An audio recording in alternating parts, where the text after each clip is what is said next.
Membre du groupe écologiste et social, face à vous, Marta Tsidrack, bonjour. Bonjour. Sénatrice Les Républicains des Yvelines.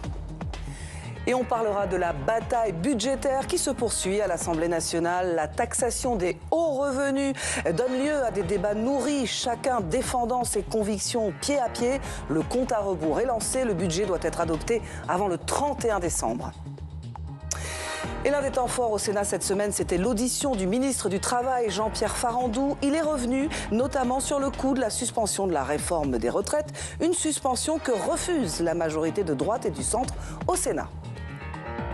Mais avant de parler budget, évoquons le vote qui a eu lieu cette semaine. Pour la première fois, le Rassemblement national a réussi à faire adopter l'un de ses textes à l'Assemblée nationale à une voix près.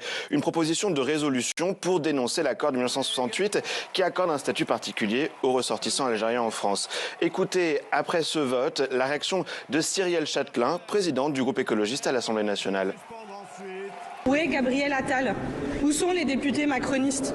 Ce qu'on vient vivre dans l'hémicycle, c'est inacceptable, c'est insupportable. L'absence des macronistes a donné une victoire au Rassemblement national sur un texte raciste, sur un texte qui remet en cause nos relations entre la France et l'Algérie. Daniel Simonet, où est Gabriel Attal? Peut-être, mais cette victoire politique du RN, c'est aussi le fait que tous les groupes ne se sont pas entièrement mobilisés. On a vu qu'il manquait aussi des voix à gauche. Alors notre groupe était très mobilisé. En tant que député de l'après, membre du groupe écologiste et social, c'était très important pour nous d'être très nombreux aujourd'hui.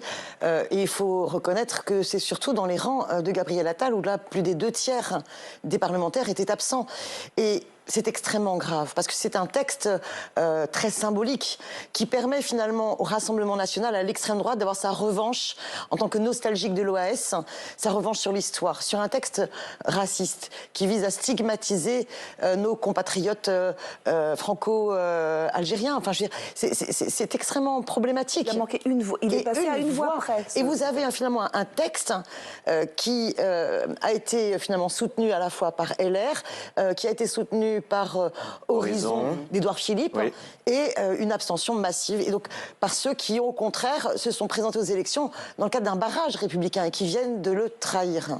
Marta Tsidrack, est-ce que vous parleriez de vote historique et qu'est-ce que vous répondez à Madame Simonet sur ce vote extrêmement grave et sur ce texte raciste? Alors, je répondrai à votre question, mais tout d'abord, remettons les pendules à l'heure. On parle d'une proposition de résolution.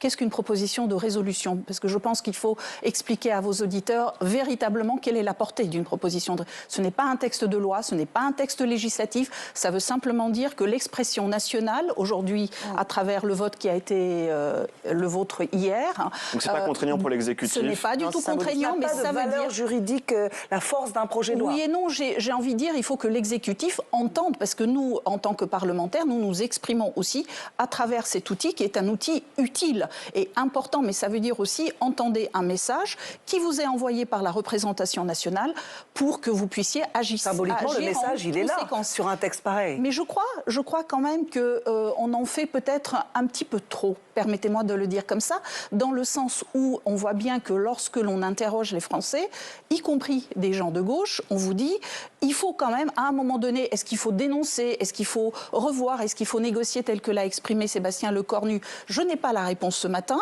mais en revanche, il est clair que c'est un sujet qui anime les esprits des Français. Et à ce titre-là, écoutez, je crois qu'on va laisser faire le travail législatif, on est en démocratie, on va voir si le président de la République et l'exécutif s'en saisira ou pas. Moi, j'appartiens à une famille politique qui a déjà demandé le retour sur ces accords. Et donc il n'y a pas de problème à ce que les LR votent un texte RN, vous le dites ce matin. Aujourd'hui, nous sommes dans un pays où il faut penser à l'intérêt national.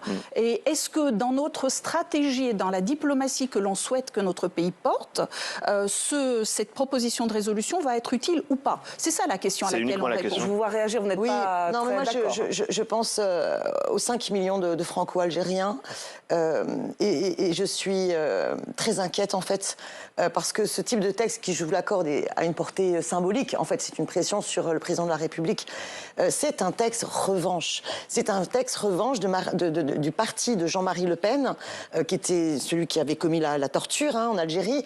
Et il incarne en fait toute cette nostalgie du Rassemblement national de l'Algérie française. Vous savez très bien que le Rassemblement national, le Front national, s'est créé d'abord sur la question de la guerre d'Algérie. Et ensuite, ce qui fait son terreau, c'est la haine anti-musulman, la haine anti-arabe, la pour vous, haine pas toucher anti-algérienne. à ces accords. Non, et par contre, ça n'empêche pas une diplomatie. Moi, je suis pour la libération des prisonniers politiques dans tous les pays. Mais on ne remet pas en cause de cette manière-là les accords. Ou alors, on revient aussi que le Rassemblement national nous dise s'il veut que les accords d'Évian s'appliquent complètement. Parce que, un petit mot de conclusion et on avancera ensuite dans l'émission. Madame Simonet, je pense qu'en fait, aujourd'hui, nous sommes tous d'accord que nous avons aujourd'hui Boualem Sansal qui est retenu, Christophe Glaise qui est retenu, et aujourd'hui, on sent qu'il ne se passe rien. Mais la rupture des accords ne pourra pas les libérer. Là où on n'est pas d'accord en réalité, c'est sur la forme. Quelle stratégie, notre diplomatie doit avoir pour permettre la libération de ces deux Français qui sont aujourd'hui retenus sans aucune raison. Et je pense, alors on peut pas être d'accord sur la stratégie. Pour ma part, je pense que c'est important et je pense qu'il ne faut pas à chaque fois ressortir des histoires anciennes. Moi, je ne sais pas. Je pense qu'aujourd'hui, vous savez bien que la portée politique, elle est celle-là, madame. Mais aujourd'hui, nous avons deux Français dans des geôles algériennes et il faut absolument mettre la pression sur le gouvernement. Pour demander leur libération, comme la libération de tous les prisonniers politiques du Irak, dont le Rassemblement national, comme elle est, se moque Madame éperdument. Simonet, là, on parle du cas de l'Algérie. Pour le cas de l'Algérie, notre ancien ambassadeur le dit lui-même. Notre ambassadeur anciennement à Alger dit la même chose. Donc moi, je fais L'Irak, c'est le mouvement populaire, vous savez, on a entendu vos arguments. Démocratique en Algérie. On va revenir, si vous le voulez bien, au cœur de la bataille budgétaire à l'Assemblée nationale avec Elsa Mondin-Gava, et les multinationales étaient dans le viseur des députés. Votant 296, exprimé 296, majorité 149 pour 207, contre 89. Un amendement à plus de 20 milliards d'euros. Défendu par Éric Coquerel, il vise à taxer les bénéfices des multinationales pour éviter l'évasion fiscale. L'idée n'est pas de les taxer davantage, l'idée c'est qu'elles payent ce qu'elles doivent en fonction de leur chiffre d'affaires, de leur activité. Il n'y a rien de plus normal. Il n'y a pas de raison qu'une PME, TPE, des commerces payent rubis sur ongle leur impôt sur les sociétés et d'autres peuvent se débrouiller parce qu'ils délocalisent leurs profits. Une mesure votée par l'ensemble de la gauche, mais aussi par les troupes de Marine Le Pen. Colère du ministre de l'économie, Roland Lescure. La France qui fait un bras d'honneur à 125 pays, bravo. La France qui tire une balle dans le pied des entreprises françaises qui rayonnent à l'étranger, bravo. On vivra pauvre, on vivra seul, mais au moins on aura voté un bel amendement, bravo. Selon Bercy, le dispositif est inopérant, mais le symbole reste. Pour le bloc central, le budget devient très compliqué à voter. Donc moi je suis très dubitatif. En l'état, ce texte devient totalement invotable. Il y a un besoin de ressaisissement, me semble-t-il, des uns et des autres. De quoi rendre l'équation budgétaire encore un peu plus complexe pour le gouvernement. Alors Marta Tsidrack, quel regard est-ce que vous portez sur le travail des députés, notamment avec le vote de cette taxe qui doit rapporter 26 milliards sur les multinationales? Est-ce que c'est la goutte de trop qui fait que le bloc central, mais donc forcément la droite, ne voudra plus de ce projet de loi de finances? Il est évident que présenté comme ça, Quentin Calmet, on ne peut pas être d'accord avec ce type d'amendement, avec ce type de vote. Je pense que la vraie question, au-delà de ces amendements-là, c'est à un moment donné, il va falloir quand même qu'on se sorte dans notre pays de cette nasse budgétaire dans laquelle nous sommes. Et partir, alors il se trouve que la structuration et l'examen de notre budget commence par les recettes, les dépenses ensuite et le reste. Il y a deux volets, avec deux votes séparés. Oui. Il est vrai qu'on se focalise beaucoup d'abord pour savoir où on va ponctionner pour pouvoir répondre à quelque chose qui est aujourd'hui terriblement inquiétant pour nous tous, notre déficit. Et de ce point de vue, oui, la famille à laquelle j'appartiens et moi-même à titre personnel, je ne suis pas du tout favorable que l'on taxe démesurément parce que Roland Lescure l'exprime à sa façon, bien évidemment, mais je pense qu'il faut que nous fassions attention. Il faut qu'on fasse attention à la manière et les messages que l'on envoie, y compris à nos partenaires en dehors de nos frontières. Et ça, je crois que c'est fondamental. Alors, et on le perd un peu de vue, malheureusement, dans les débats actuels. Daniel Simonet, il y a eu ce vote sur les multinationales. On a entendu Éric Coquerel. En même temps, Roland Lescure dit c'est compliqué parce qu'il va falloir remettre en cause tous les accords bilatéraux, les conventions fiscales qu'on a avec plein d'États. Donc ça ne va pas être si facile à mettre en œuvre, cette taxe, si jamais elle survit dans l'examen du budget. Et puis vous avez vu dans votre documentaire, on voit un autre qui dit « Ah mais alors, c'est pas possible, ça rend ce budget invotable parce que ça serait une trop grosse somme ponctionnée aux multinationales. » Donc il faudrait peut-être qu'ils se mettent d'accord entre eux. Soit c'est une mesure efficace qui permet enfin qu'il y ait un peu de justice fiscale et que les multinationales qui viennent et qui vampirisent les marchés sans payer d'impôts, eh bien qu'elles soient mises à contribution à hauteur du chiffre d'affaires qu'elles font en France. Je donne un exemple. Les artisans taxis, ils travaillent et eux, ils payent leurs impôts et tout d'un coup, ils voient la plateforme Uber qui arrive, qui met plein de VTC sur le marché pour les faire couler et qui ne payent pas, Ils payent pas, donc ça veut dire qu'ils font de l'optimisation fiscale? Mais complètement, parce qu'ils estiment que en fait, leur siège social, il est en Irlande ou aux Pays-Bas et donc finalement, en France, ils ne font que de la communication ou de la pub. Ben non, leur chiffre d'affaires en France doit être taxé en France. Donc c'est important de faire participer les multinationales par rapport à leur chiffre d'affaires qu'elles font en France, comme il est important de faire participer les milliardaires et les grandes entreprises qui font des bénéfices en France. Madame Simonet, qu'est-ce que vous répondez à Marta de Cidrac qui vous dit il faut attention aussi à cette nasse fiscale? Est-ce que la gauche n'est pas en train de placer le curseur de la justice fiscale trop haut? Non, je ne pense pas. Vous savez, on est dans une situation où les riches, depuis 8 ans de Macronie, ont explosé leur richesse. Le nombre de milliardaires a très fortement augmenté et a très fortement augmenté leurs ressources. Et donc, il faut bien comprendre que notre problème budgétaire, il est lié à un problème de recettes. C'est-à-dire qu'on a fait plein de cadeaux fiscaux aux plus riches et là maintenant, c'est coup de rabot sur coup de rabot et on demande aux petits de payer les cadeaux aux plus riches. Nous proposons une justice fiscale et revenir à l'esprit républicain de l'impôt progressif. Ceux qui ont beaucoup de moyens doivent être mis à contribution pour qu'on puisse préserver. Vous savez, quand on regarde un budget, on doit se dire, est-ce qu'il permet d'améliorer concrètement la vie des gens? Là, le gouvernement, il tape les petits, c'est-à-dire qu'il va dégrader encore plus le pouvoir de vivre pour pouvoir épargner les gros. Nous ne sommes pas d'accord avec cette philosophie et nous tentons, amendement par amendement, de l'inverser. Alors, Marta, si vous entendez cette critique qu'on vous fait, pas assez de justice fiscale, c'est toujours les petits moi, ce qui me dérange toujours depuis le début du débat, non pas de celui de ce matin, mais dans l'ensemble autour du budget, c'est qu'on dit la solution, c'est la recette. Donc, il faut aller ponctionner ceux qui ont beaucoup d'argent. Je le fais simple. Arrêtez de leur faire les cadeaux. Très bien. Moi, je pense qu'il y a quelque chose qui manque dans votre raisonnement, Madame Simonet, si vous permettez, c'est la baisse des dépenses. Je pense qu'aussi, il faut qu'à un moment donné, nous ayons le courage, tous collectivement... Mais vous pouvez faire les deux. Mais c'est exactement là où je veux en venir, c'est que sur le fond, qu'il y ait plus d'équité et plus de justice sociale, je pense qu'on peut être d'accord. Et je pense qu'on peut se retrouver sur un certain nombre de sujets là-dessus. En revanche, là où moi j'attends véritablement de la famille, qui n'est pas la mienne, mais des collègues de gauche, qu'à un moment donné, on s'empare aussi du sujet de la baisse des dépenses de l'État. Et là-dessus, je crois qu'on fera preuve de responsabilité. Et là-dessus, peut-être qu'on arrivera à avoir un discours qui puisse être audible de l'ensemble des Français. Parce que vous savez, les Français, ils nous disent aussi, nous avons un État qui nous ponctionne sur plein de sujets, mais où va cet argent-là? Pour quelles dépenses? Qu'est-ce qu'on en fait? Et on le voit, pardon, je suis sénatrice, mais on le voit aussi dans les territoires.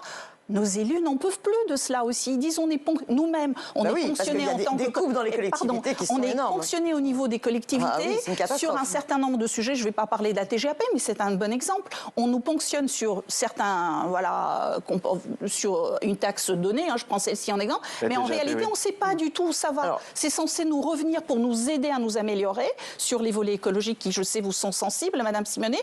Et avec cela, et ça pose la question du consentement à l'impôt quand on ne sait pas. Comment sont dépensés ensuite ces budjets? Tout à fait. Sur la question du consentement, de l'efficacité des services publics, etc. Absolument. Sur la question du consentement à l'impôt, déjà, c'est normal que les PME, TPE, artisans, ils en aient ras-le-bol de voir les multinationales qui ne payent pas leurs impôts ou les milliardaires qui ne payent pas leurs impôts. Donc c'est pour ça que les mesures défendues par Clémentine Autain et ça sont extrêmement importantes, comme la taxe Zuckman et comme l'impôt sur les multinationales.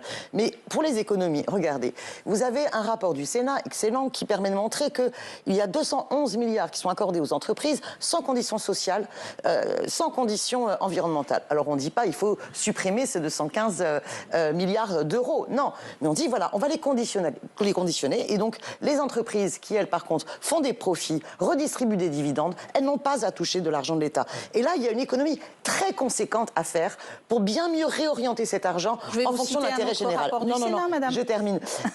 Et concrètement, je veux dire, il faut arrêter justement d'assommer nos collectifs, d'asphyxier nos collectivités locales, alors qu'elles, eh bien, elles font en sorte que nos écoles fonctionnent, elles font en sorte que nous ayons un secteur de la petite enfance, que nous ayons des transports en commun, que nous ayons ces services publics qui permettent d'améliorer la vie des gens. Au lieu de ça, on voit, que ce soit dans le PLF ou que ce soit dans le PLFSS, des mesures contre les petits. Mais quand je vois en commission affaires sociales qu'on veut doubler les franchises médicales... On va revenir sur le budget de la sécurité sociale après. Simplement, ce que je voudrais dire à Mme Simonet, mais on peut être d'accord sur tout ça. Enfin, c'est pas ça le sujet. Je vais vous citer un autre rapport du Sénat sur les agences en fait, d'État. Les agences d'État, quand même, Mme Simonet, nous sommes parlementaires tous les deux. Vous savez que nous, en tant que parlementaires, nous n'avons pas de possibilité de contrôle. Or, on voit que ça interroge à un moment donné les politiques publiques qui sont menées avec des moyens parfois énormes. Or, là-dessus, on ne vous entend pas beaucoup. Et j'estime que là aussi, vous voyez, vous êtes sur la recette, moi je suis sur la dépense. On a mené toutes les batailles pour qu'on arrête avec les cabinets de conseil. Permettez-moi, mais je pense qu'en fait, fondamentalement, moi je suis d'accord avec vous. Moi aussi, je souhaite que les crèches puissent continuer à exercer, à rendre le service aux Français. Alors, votez la taxe Zuckman. Non, non. Alors justement, vous en parlez, la taxe Zuckman. Ce n'est pas la bonne solution. C'est l'un des totems, l'un des symboles dans l'examen de ce projet de loi de finances, de ce budget. Cette taxe sur les patrimoines les plus élevés, qui dépasse 100 millions d'euros, une taxe plancher de 2%. Est-ce que vous le dites, la droite au Sénat, la droite et le centre, s'opposera fermement à toute taxation de ces hauts patrimoines?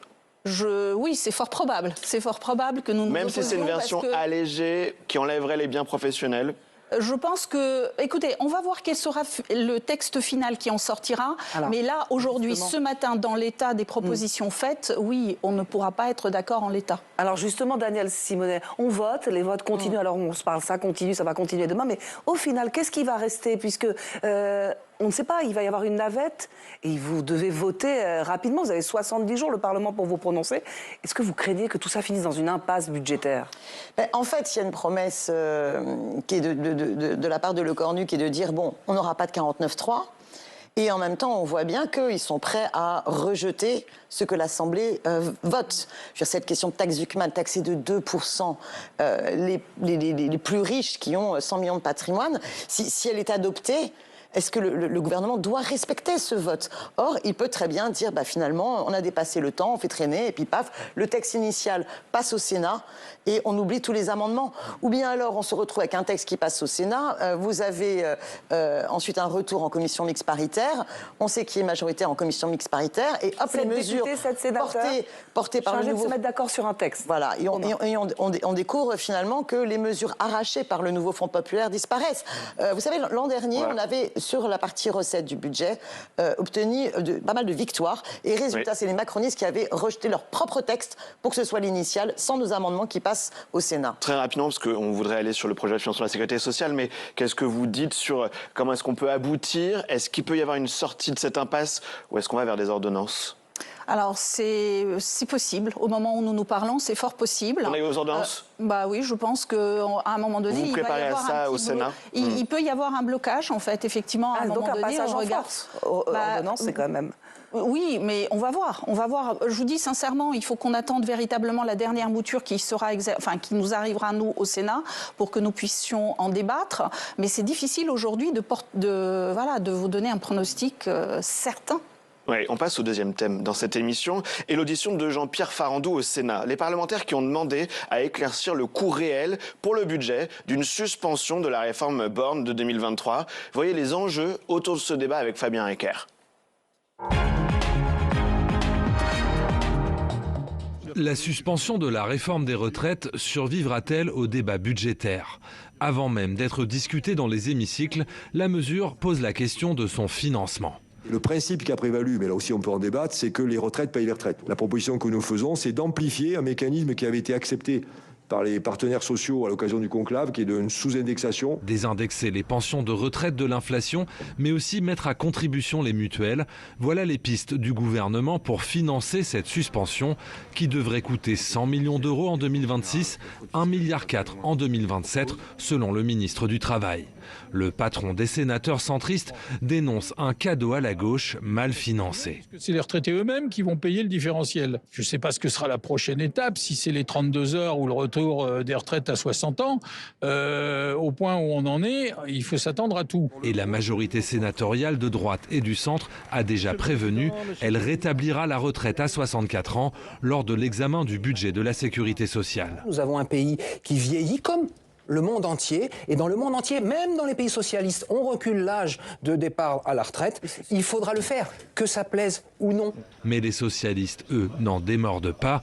La suspension de la réforme Borne ne serait d'ailleurs qu'une première étape. Nous avons obtenu effectivement ce gel dans l'immédiat, ce décalage. Notre objectif, c'est que le débat présidentiel de 2027 relance cette question-là. Et notre objectif, c'est bien évidemment que cette loi soit abrogée. Des socialistes qui devraient cependant s'opposer au projet de budget de la sécurité sociale jugé brutal par la gauche. Le sort de la réforme des retraites et de son éventuelle suspension paraît bien incertain. Voilà, cette suspension coûterait donc 100 millions d'euros en 2026, 1,4 milliard en 2027. Marta de Cidrac, est-ce que c'est le coût à payer pour la stabilité politique ? Moi, je trouve le coût élevé. Je trouve le coût très élevé, pour plein de raisons, mais bon, on ne va pas peut-être faire à nous deux le débat sur les retraites qui va se dérouler bien sûr chez vous et chez nous. Enfin, moi, je trouve ça vraiment dommageable. Je suis sincèrement assez triste que le gouvernement et l'exécutif aujourd'hui aient décidé de suspendre en fait cette réforme, parce qu'à un moment donné, il faut quand même qu'on se pose une question très simple. Nous allons être le seul pays quasiment en Europe où nous allons avoir un départ à la retraite aussi jeune. Parce qu'à 62 ans, on est jeune, à 60 ans, on est jeune, à 64 ans, on est jeune aussi. Donc je pense qu'à un moment donné, il faut qu'on fasse attention à cela. Un coût d'un côté, un message quand même assez déplorable de l'autre, parce qu'on ne va pas y arriver. Et ensuite, pour dire que bon, on est peut-être meilleur que tout le monde, on est peut-être plus intelligent que tout le monde, on sait mieux s'en sortir que tout le monde, mais en réalité, le monde, lui, continue. Et il va falloir faire face à la démographie qui, aujourd'hui, en France, est quand même en recul. Vous refusez de voir la réalité des arguments je crois qu'il y a beaucoup de choses qui plaident de manière défavorable. Alors non, je pense qu'il y a tout à fait un financement possible de notre système de retraite. Vous savez que je sais que vous êtes très attachés aux questions d'égalité femmes-hommes. Eh bien, la bataille pour l'égalité salariale permettrait d'augmenter beaucoup les cotisations et les caisses. Ensuite, par exemple, vous avez d'autres mesures qu'on a défendues, notamment arrêter les exonérations de cotisations sociales. Et notamment, on a en commission défendu le fait qu'on puisse mettre à cotisation sociale les compléments de revenus qui concernent par ailleurs les hauts salaires, les compléments en termes d'intéressement par exemple. Tout ce qui peut permettre de rentrer de l'argent dans les caisses de la sécurité sociale doit permettre de financer notre système de retraite. Mais surtout, ce qui n'est pas acceptable, c'est que vous avez un Lecornu qui a promis une suspension, et finalement Macron a raison, ça n'est pas une suspension, c'est un décalage, et qui ne prend pas en compte les carrières longues, et qui en plus fait payer le coût de la réforme avec des mesures totalement injustes. Je prends un exemple, il y a la taxation des mutuelles. En commission, vous avez y compris des collègues à vous, des collègues macronistes qui, avec nous, ont voté contre. En commission des affaires sociales, pendant que le texte est discuté, qui ont voté contre, à juste titre, cette taxe sur les mutuelles, parce qu'on sait pertinemment que c'est tout le monde, et donc les petits qui vont devoir payer lourd. Ouais. Le gel des pensions, c'est intolérable, le gel des pensions. Marta de Cidrac, est-ce que vous le dites lors de ce débat aujourd'hui, la droite, le centre et la droite au Sénat, rétablira la réforme des retraites si jamais elle était suspendue par les députés?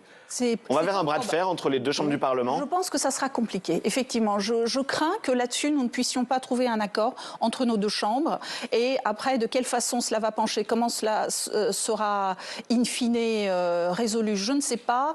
On n'a plus de 49.3. En fait, il faudrait qu'on puisse voter. Si on pouvait voter enfin pour ou contre la réforme des retraites et les retraites à 64 ans, enfin on pourrait trancher sur un vrai projet de loi. Il faudrait qu'un projet de loi. C'est quand même insupportable de voir que alors que le peuple était contre, l'intersyndicale était contre, les parlementaires sont contre. Ici, il n'a pas pu se mener ce débat sur les retraites, on fait comme si on découvre un nouveau sujet. Là, il y a un an, on en parlait déjà des retraites, rappelez-vous. Mais la Macronie n'a jamais voulu qu'on vote. Et nous, au Sénat, ça a voté. Hein. Voilà, au Sénat, à l'Assemblée. C'est passé par oui, mais c'est pas la même représentation. On ne va pas faire le reproche au Sénat que l'Assemblée ne se soit pas prononcée là-dessus. Moi, je suis pour une 6e République. Le Sénat n'est pas. Donc, ce que je veux dire par là, c'est qu'à un moment donné, vous connaissez quelle est la position du Sénat aujourd'hui. Nous l'avons voté déjà l'année dernière. Donc, à partir de là, il est évident qu'aujourd'hui, il y a d'autres contingences, une autre situation, on va en reparler, mais je doute fort que nous revenions sur quelque chose qui a déjà été voté par l'ensemble des collègues sénateurs. On peut ne pas être d'accord, mais c'est la réalité. Et vous n'avez pas été jusqu'au bout de vos débats ici. On ne vous mettra pas d'accord aujourd'hui, mais nous, on va continuer à suivre le débat à l'Assemblée nationale sur le budget, Quentin. Oui, merci, j'étais ravi d'être